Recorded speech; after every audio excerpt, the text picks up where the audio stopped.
Sir, যোগী রাজ্যের মতো আমাদের রাজ্য পশ্চিমবঙ্গে এনকাউন্টার শুরু হয়ে গেছে। প্রভাস মণ্ডলের এনকাউন্টার পশ্চিমবঙ্গের ইতিহাসেই প্রথম। সুপ্রিম কোর্টের একটা রায় আছে, যে রায়ে বলা হয়েছে আসামি যদি পুলিশের কাছ থেকে পালিয়ে যেতে চায় এবং পালিয়ে যাওয়ার সময় সে পুলিশের রিভলভার কেড়ে নিয়ে পুলিশকে গুলি করে, তাহলে পুলিশ আত্মরক্ষার তাগিদে পাল্টা সে ওই ক্রিমিনালকে গুলি করবে, কিন্তু সেটা বডির নিচের পোর্শন। কিন্তু এখানে প্রভাস মণ্ডলের ক্ষেত্রে দেখা গেল বডির ওপরের অংশে গুলি করা হয়েছে। এটা কি সুপ্রিম কোর্টের আত্মরক্ষা বিধির আইন লঙ্ঘন হয়নি কি? এর সঙ্গে আমার আর একটা প্রশ্ন, যদি ক্রাইম সিনের রিকনস্ট্রাকশন করতে হয় তাহলে ভিডিওগ্রাফি অবশ্যই করতে হবে এবং ওই এলাকার 2-3টে মানুষকে সঙ্গে রাখতে হবে, এটা আইন। কিন্তু এই ক্রাইম সিনের রিকনস্ট্রাকশনে কোনো রকম ভিডিওগ্রাফি হয়নি, সেটাই দেখা যাচ্ছে। এ ব্যাপারে কি বলবেন আপনি? এই বিষয়টা কানে আসার সাথে সাথেই খুব সাধারণভাবেই বোঝা যাচ্ছে যে এটার পেছনে কোনো ষড়যন্ত্র কাজ করছে, গভীর ষড়যন্ত্র কাজ করছে। প্রথম কথা হচ্ছে যে কোনো আসামি পালিয়ে যাওয়ার চেষ্টা করলে তার হাঁটুর নিচে গুলি করার কথা। এক্ষেত্রে দেখা গেল ওয়েস্ট পোর্শনের ওপরে গুলি করা হয়েছে, মানে পিঠেই আন্দাজ করা যায় কোমরের ওপরে গুলি লেগেছে। এটা একটা বেআইনি কাজ, সেটা তো গেলই। আর সবচেয়ে বড় কথা, আরও এই সামাজিক মাধ্যমগুলোতে যে ভিডিও রেকর্ডগুলো দেখা যাচ্ছে, তার থেকে দেখা যাচ্ছে এই ভদ্রলোক কিছু বলছিলেন। পুরো প্ল্যান খাটানো ছিল ওদের। কে কে ছিল ওখানে? আনন্দ আছে, আর আনন্দ দুটো বন্ধু আছে। কি নাম কি তাদের? আমি একজনের চিনি, আর দুজনের চিনি না। আর মেয়েটাকে পেলো কোত্থেকে? পুকুর থেকে। না মানে কালকে রাত্রে মেয়েটাকে ধরলো কোত্থেকে ওরা? ওই রাস্তা থেকে নিয়ে গেছে। মানে মেয়েটা একলা ছিল? একটা ছিল না। কোথায় ঘটনাটা কোথায় হয়েছে? ওই আমাদের ওখানে সূর্যপুরে। সূর্যপুরে কোথায়? মারলো কি করে? ও টুটুরও পাথরে দিয়েছে ওই আনন্দ। এরকম ভাবে পাথরে। কজন ছিল অভিযুক্তরা? কজন ছিল? চারজন ছিল। ওই মেয়েটা ছেড়ে দেওয়ার কথা বলেনি? আমি বলি ছেড়ে দে, আমার ঠেলে মেরে ফেলে গেছে। আচ্ছা, তো তুমি ওদেরকে কি হেল্প করলে? আমি হেল্প বলতে কি, আমার এখন কিছু বলার নেই তো, আমি ফেসে গেছি মধ্যিখান থেকে। দাদা লাগলে আমার বাইরে তুলে নিয়ে এসছে। আর তোমার আনন্দ খুন করেছে? হ্যাঁ, আনন্দ কি করেছে? ও টুটুরে পাথরে দিয়েছে। দিয়ে দিয়ে পুকুরে ফেলে দিয়েছে। পুকুরে ফেলে দিয়েছে।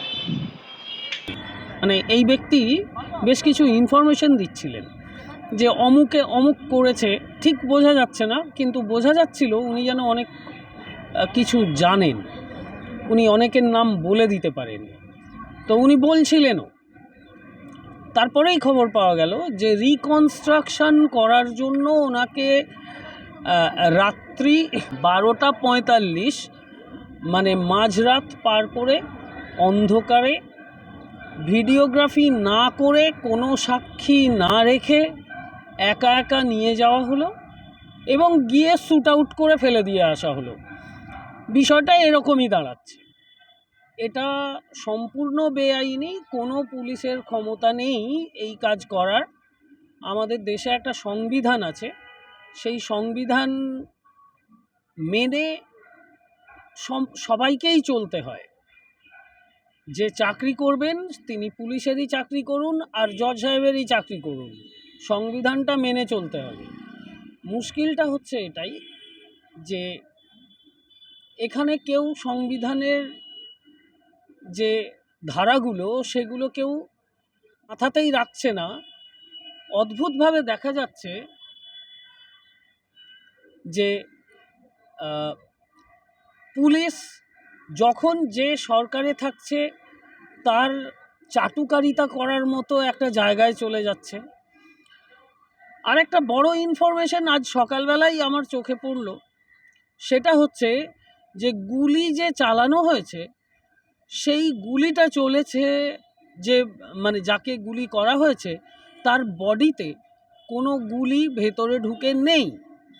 এতে সবচেয়ে বড় সন্দেহ হয় যে সম্ভবত মানে এটা জানা গেছে কিন্তু এক্স-রে রিপোর্টে, অটোপসি করার সময়ে যে ফুল বডি এক্স-রে করা হয় তাতে এটা পাওয়া গেছে যে বডির ভেতরে কোনো বুলেট ঢুকে নেই।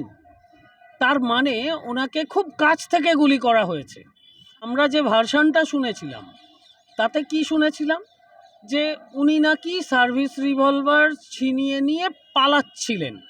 পালাতে গেলে 10টা ফুট লাফিয়ে চলে যেতে পারতেন, তো তাও হয়নি। গুলি বেরিয়ে চলে গেছে বডি থেকে, এর মানে পয়েন্ট ব্ল্যাঙ্ক থেকে গুলি করা হয়েছিল, সম্ভবত বডিতে টাচ করে রিভলভার গুলি চালানো হয়েছিল।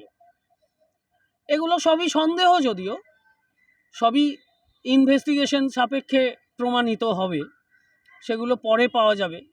কিন্তু প্রাথমিকভাবে যে অফিসাররা এই কাজের সঙ্গে যুক্ত ছিলেন প্রত্যেকের বিরুদ্ধে পদক্ষেপ হওয়া প্রয়োজন, অত্যন্ত জরুরি। তা না হলে আইনের শাসন থাকে না। এই জায়গায় দাঁড়িয়ে যোগী রাজ্যের কথা মনে করে দেয় আমাদের এখানকার প্রশাসন। যোগীর রাজ্যে এরকম হয়, ধর্ষণের আসামি ঘুরে বেড়ায়, যে ধর্ষিতা বা তার পরিবার তারা ট্রাকের তলায় চাপা পড়ে, তার বাড়ির ওপর দিয়ে বুলডোজার যায়, হ্যাঁ, তাকে গুলি করে মেরে দেওয়া হয়, এইগুলো হয় আর কি। এগুলো আমরা নিউজ পেপারে এতদিন পড়তাম, এবার চোখের সামনে দেখছি। তার মধ্যে এনকাউন্টার একটা বড় ঘটনা।